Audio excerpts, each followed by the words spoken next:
Reka nongere mbasuhuze kandi mbifurize kugira ibihe byiza no kugira igitondo cyiza muri rusange cyo ku itariki ya 11 ukwezi kwa gatanu 2026. Mudukurikiye muri hirya no hino mu bice bitandukanye mu Rwanda no hanze y'igihugu cy'u Rwanda, by'umwihariko mu karere k'ibiyaga bigari, mu gihugu cya Uganda, Repubulika ya Demokarasi ya Kongo, Burundi n'igihugu cya Tanzania.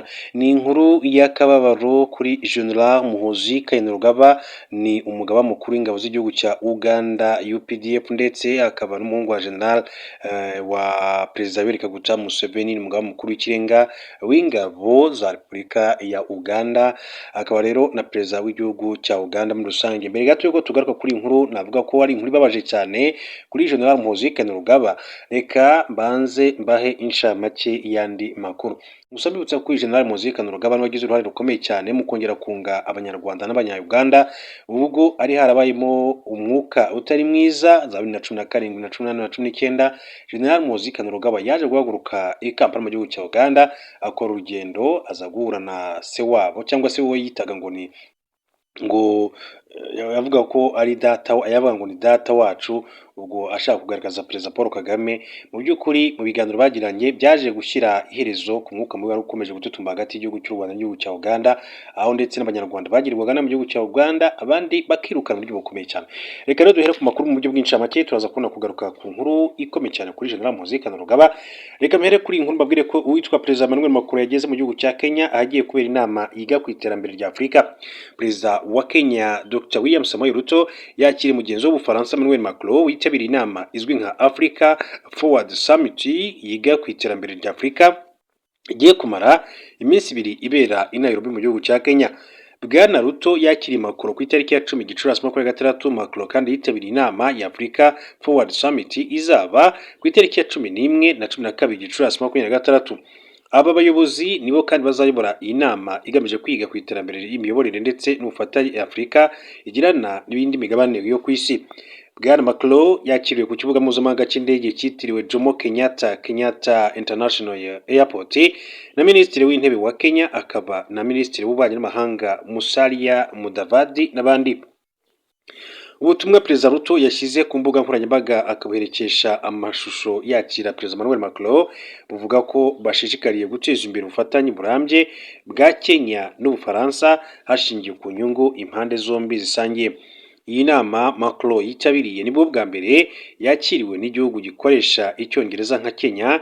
Yitezweho kandi guhuza abayobozi abari mu nzego zitandukanye bahanga ibishya, babafata ibyemezo mu bihugu bya Afurika n'abandi, hagamijwe kandi kurebera hamwe inzira nshya ibihugu byafatanyamo mu bijyanye n'ishoramari, guhanga udushya, kwimakaza amahoro ndetse n'ibindi.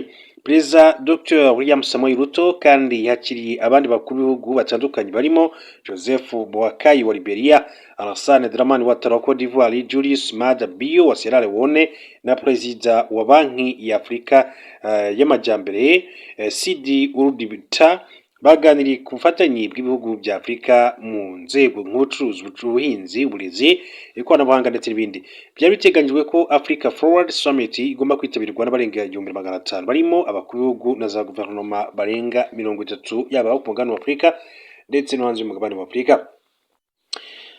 Amakuru mu buryo bw'incamake kandi twihuta cyane kugira ngo tubone kugaruka kuri General Muhoozi Kainerugaba, uyu umugaba mukuru w'ingabo z'igihugu cya Uganda.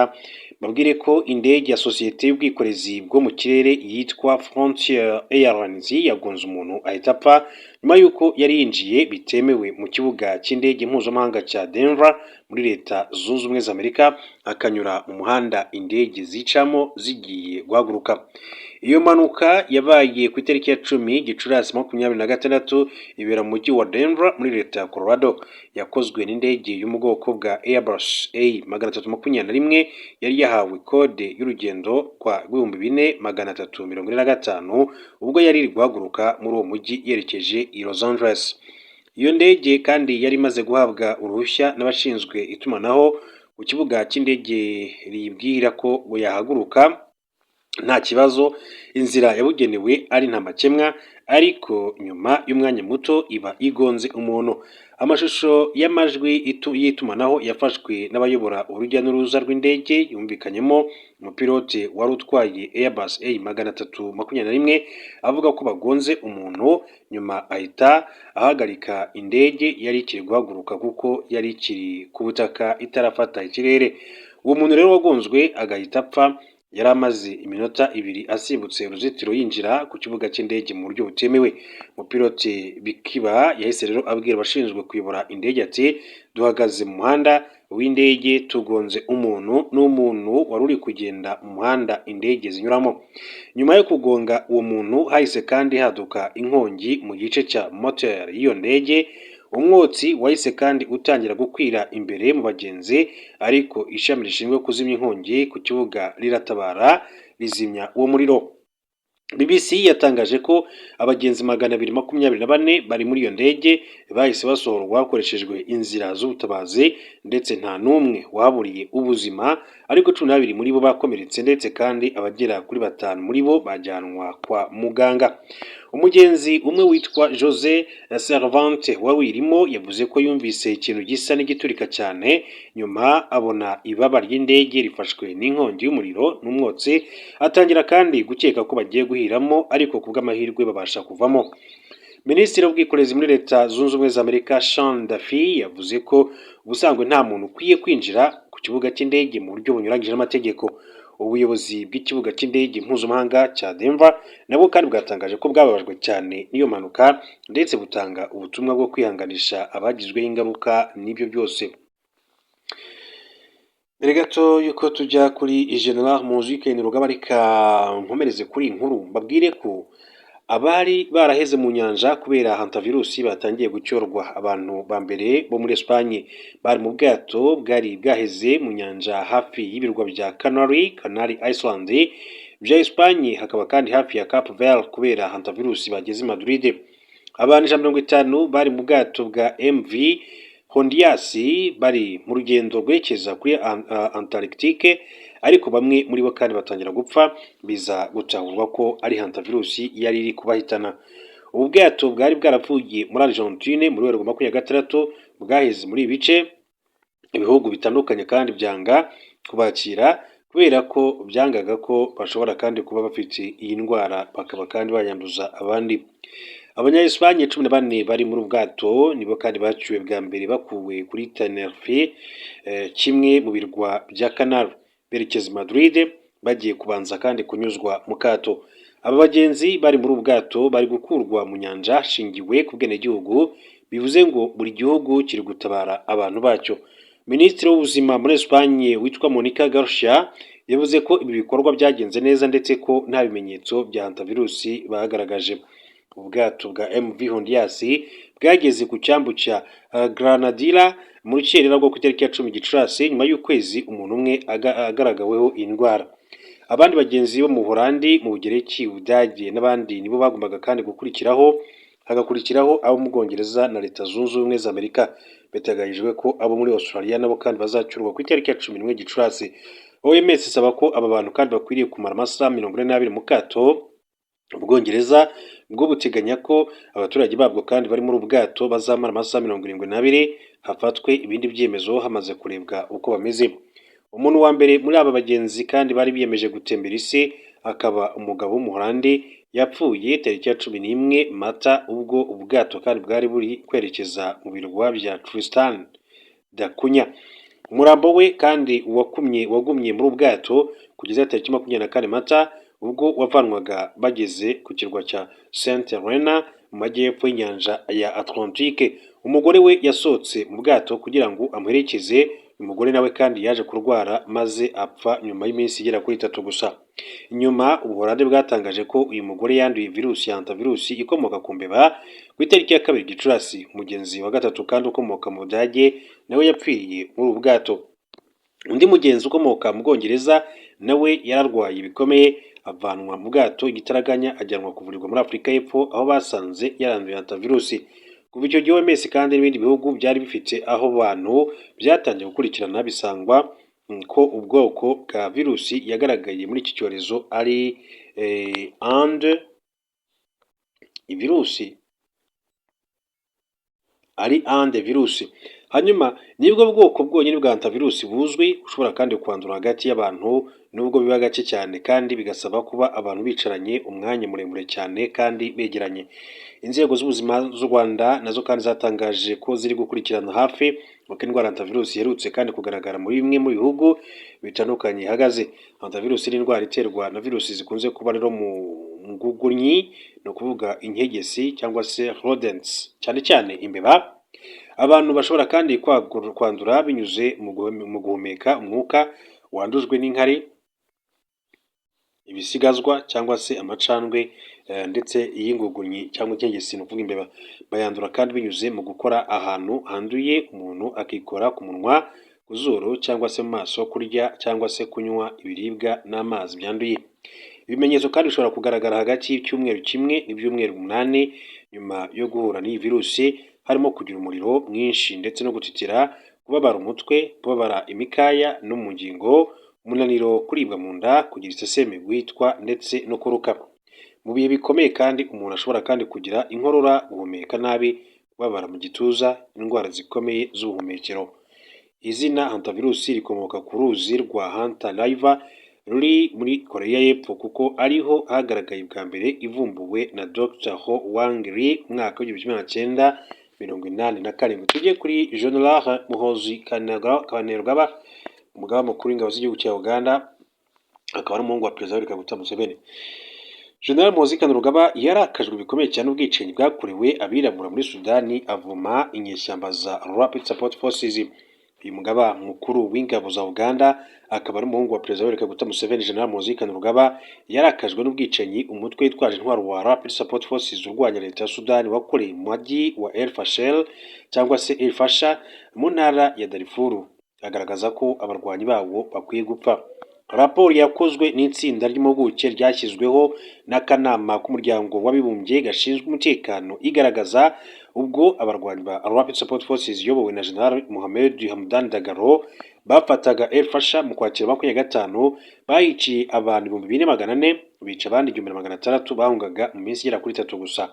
Mona Lishmawi uri muri izi mpuguke yasobanuye ko ibimenyetso byakusanyijwe muri uyu mujyi mu gihe abarwanyi ba Rapid Support Forces bari bawugezemo nibyo mu mezi 18 bamaze bafunze inzira ziwuhuza n'ibindi bice, byagaragaje ko uretse kwica abantu benshi banabakora iyicarubozo, barabandagaza abandi barabazimiza. Yagize ati Rapid Support Forces yabikoze igamije kurimbura muri rusange cyangwa se mu gice kimwe ubwoko bwa Zagawa ndetse na Ful muri El Fasher, ibiri ibimenyetso bigaragaza jenoside. Ubwoko bwa Zagawa na Ful bugizwe n'abirabura b'abanyasudani, bigekwa ko abarwanyi ba Rapid Support Forces bakandi babishe kubera ko atari abarabu.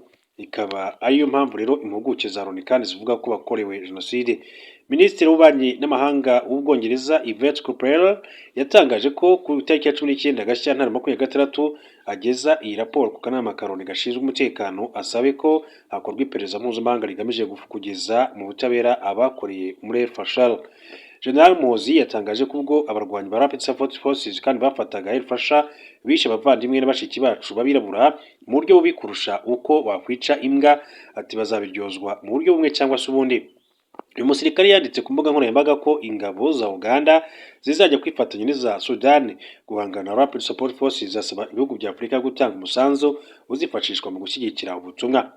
Ati ikintu kimwe kimbabaza muri ubu butumwa bwo kurwanya Rapid Support Forces, ati nuko tuzica abahima benshi ariko n'abahima b'ibicucu bakwiye gupfa. Intambara yo muri Sudani yatangiye muri Mata 2023 biturutse ku gushwana kwa General Dagalo ndetse na General Abdel Fattah al-Burhan uyobora iki gihugu. Bombi bahoze mu butegetsi. Igihangayikishije cyane nuko ubuzima bw'abasivili aribwo bukomeje kandi kugenda buhatikirira muri iki gihugu cya Sudani. Hanyuma mu makuru abakomeje kugenda avugwa, reka tuze duce no muri Repubulika ya Demokarasi ya Congo. Turi amakuru akomeza kugenda avugwa muri aka gace, by'umwihariko aho mama 23 yeretse Amerika uburyo ubuhuza bwayo buri kubogamira kuri leta ya RDC. Umutwe wa Alliance Fleuve Congo M23 urwanya ubutegetsi bwa Repubulika ya Demokarasi ya Congo wandikiye umunyamabanga wa Leta Zunze Ubumwe za Amerika ushinzwe ububanyi n'amahanga Marco Rubio ugaragaza ko utishimiye uburyo icyo gihugu kandi kiri kwitwara mu buhuza kuko bigaragara ko kiri kubogamira ku ruhande rumwe. Ni ubutumwa bukubiye mu ibarwa umuyobozi w'ihuriro rya Alliance Fleuve Congo M23 Corneille Nangaa yandikiye Marco Rubio ku itariki ya 7 Gicurasi 2026.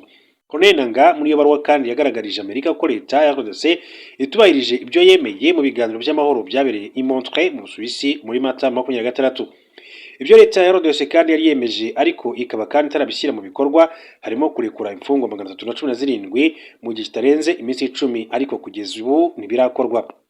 Agaragaje kandi ko mu bice Alliance Fleuve Congo M23 igenzura leta ya RDC ikomeje kandi kugahagaba ibitero bya drone n'iby'indege za gisirikare ndetse ko hari n'abayobozi b'uwo mutwe bashaka kwicwa kandi ko ibyo bigaragaza ko Kinshasa irajwe ishinga n'intambara. Muri iyo barwa Corneille Nangaa yagaragaje ko uburyo Amerika iri kwitwara mu buhuza bw'impande zombi nabwo bushidikanywaho kuko bigaragara ko iri kubogamira kuri leta ya RDC. Yagaragaje ko nyuma y'uko RDC kandi igiranye na Amerika amasezerano ajyanye n'amabuye y'agaciro, ubutegetsi bwa Perezida Felix Tshisekedi busa n'uburi gukingirwa ikibaba na Amerika nk'umuhuza ntigire icyo ikora. Ni mu gihe Alliance Fleuve Congo M23 yagaragaje ko iyo yari intambwe zemeranyijwe ziganisha kandi ku mahoro yagiye ishyira mu bikorwa ku ruhande rwayo harimo kugabanya imirwano kuva muri Walikale muri 2025 kurekura imfungwa 1350 ndetse no korohereza ibikorwa by'ubutabazi. Ibyo kandi byongeraho icyifuzo yahaye komite mpuzamahanga ya Croix Rouge yo gushyikiriza abasirikare ba FARDC barenga 5,000 hamwe n'imiryango yabo. Muri iyo baruwa Alliance Fleuve Congo M23 yagaragaje ko umutekano wakomeje kuzamba mu mujyi wa Uvira nyuma y'uko iwuvuyemo bitewe n'ingabo za leta ya RDC zifatanyije n'iz'u Burundi, abarwanyi ba FDLR ndetse na Wazalendo bari muri uwo mujyi. Iyo baruwa Alliance Fleuve Congo M23 yandikiye Amerika, kopi yayo yanahawe Perezida Togo Faure Esozima Nyasibe nawe uri mu bahuza kuri icyo kibazo hamwe n'abandi bari muri iyo gahunda yo gushaka amahoro hagati y'impande zombi binyuze mu nzira z'amahoro barimo Qatar ndetse n'Ubusuwisi. Katuve kuri iyi nkuru turebe n'indi nkuru ariko tunasatuye umusozo makuru yacu. Hanyuma reka amakuru nyasoreze kuri nkuru babwire ko abantu benshi bakomeje kwifuza ko Kim Jong Un yazicwa n'indwara isanzwe ntiyicwe bigizwemo uruhare n'abanyamahanga bijyanye n'uko nibiba isi izahura n'akaga gakomeye. Korea ya ruguru yahinduye itegeko rijyanye n'ingufu za nucleaire zikorwamo ibirimo n'intwaro kirimbuzi. Hemejwe irivuga ko mu gihe Kim Jong Un yakwicwa cyangwa se hagakekwa ibitero by'amahanga, igitero cy'intwaro kirimbuzi kizahita kandi kirasa ako kanya nta by'amategeko yandi asabwe. Ni itegeko ryahinduwe muri Werurwe 2026 nyuma y'igihe gito Israel na Amerika bigabye ibitero kuri Iran bigahitana abayobozi bayo barimo n'umuyobozi w'ikirenga w'iki gihugu Ali Khamenei. Abahanga mu bijyanye n'intambara bagaragaza ko Korea ya ruguru yabonye uburyo Iran yari ibaswe mu kanya nk'ako guhumbya ubwoba burayitaha ishaka icyazayirengera mu gihe kandi ibyabaye kuri Tehran byaba no kuri Pyongyang. Korea y'Epfo kandi igaragaza ko igisirikare cyayo kizahita kandi kirasa bisasu bya nucleaire mu gihe Kim yaba yishwe n'abanzi b'amahanga. Ibi byemejwe mu nama nkuru ya Korea yabaye ku itariki 22/2026 ibera mu murwa mukuru wa Pyongyang. The Telegraph yanditse ko iri tangazo ryashyizwe ahagaragara ku itariki ya 7 Gicurasi 2026 urwego rwa Korea ya ruguru kandi rushinzwe umutekano n'iperereza National Intelligence Services NIS rwabibwiye abayobozi bakuru muri guverinoma. NIS yagaragaje ko Perezida Kim ariwe ushinzwe ingabo za Korea ya ruguru zikoresha intwaro za nucleaire ariko impinduka zigaragaza amabwiriza agomba rero gukurikizwa hagamijwe kandi kwihorera ku mwanzi mu gihe we ataba akibasha kandi gutanga amategeko cyangwa se yishwe. Mu ngingo ya 3 y'iri tegeko rigenga ibijyanye n'ingufu za nucleaire hagira hati mu gihe umwanzi yaba asumbije cyangwa se yagabye ibitero kubagenzura ibijyanye n'intwaro kirimbuzi za Korea ya ruguru akazishyira mu byago byo kwangirika, igisasu kirimbuzi kizajya gihita kirasa ako kanya. Umuhanga mu bijyanye n'amateka n'ububanyi n'amahanga wavukiye mu Rusiya akaba umwarimu muri kaminuza ya Kookmin muri Korea y'Epfo, Professor Andrei Lankov yavuze ko ibi byari politike iri aho mbere ariko ko ubu byahawe agaciro kuko byemejwe mu mategeko. Yagize ati Iran yakanguye abantu. Korea y'Epfo yabonye uburyo ibitero bya Israel ndetse na Amerika byageze ku ntego ndetse byahise bisenya igice kinini cyane cy'ubuyobozi bukuru bwa Iran birayihamura. Korea ya ruguru nayo kandi idacana uwaka nabo mu burengerazuba bw'isi iri gukora ku buryo igitero kigambiriye Kim Jong Un n'abayobozi ba hafi bamufasha bizagorana kurusha uko byoroshye kuri Iran. Imipaka y'iki gihugu irarinzwe cyane ndetse abantu bake nibo bemererwa kwinjira ku buryo n'abadiplomate abo mu miryango itegamiye kuri leta n'abo mu bihugu kandi by'inshuti za Korea ya ruguru nabo bagenzurwa cyane iyo binjiye muri iki gihugu. Bijyanye n'uko byavuzwe ko kugira ngo Israel na Amerika bibashe guhamya intego ubutasi bw'i Tel Aviv kandi bwabanje kumenya neza aho abayobozi ba Iran bari binyuze mu kwinjira mu ikoranabuhanga rya kamera zo ku muhanda z'i Tehran. Kubikora i Pyongyang bivugwa ko bigoye kuko bene izo kamera ari nke ndetse na internet igenzurwa mu buryo buhambaye. Perezida Kim kandi azwiho kurindwa cyane no kugira amakenga ku buryo adapfa kujya aho ariho hose niyo afashe umwanzuro wo kugira aho ajya atagenda mu ndege ahubwo akoresha gari ya moshi ya gisirikare irindiwe umutekano ku buryo buhambaye. Professeur Lankov yakomeje agira ati amakuru yava mu ikoranabuhanga rya satellite niyo abateye ubwoba cyane. Ati impungenge zabo zirumvikana kuko kumva ibijyanye no guhitana ubuyobozi bwose ati intambara igitangira ni ikintu gikomeye. Simbona igitero cyaturuka muri Korea y'Epfo ahubwo uko gusubiza kuzaba kuri Leta Zunze Ubumwe za Amerika. Korea ya ruguru ni kimwe mu bihugu kandi bifite intwaro kirimbuzi ndetse zishobora no kwangiza ibintu byinshi cyane biri mu ntera ndende harimo nka misile za Hwasong 14 cyangwa se Hwasong 15. Izi ni misile zishobora kuraswa mu ntera zigera ku birometero 13,000. Ni intera nini cyane kuko kuva muri Korea ya ruguru ugera mu burengerazuba bwa Amerika nko muri leta ya California ari metero 9,000.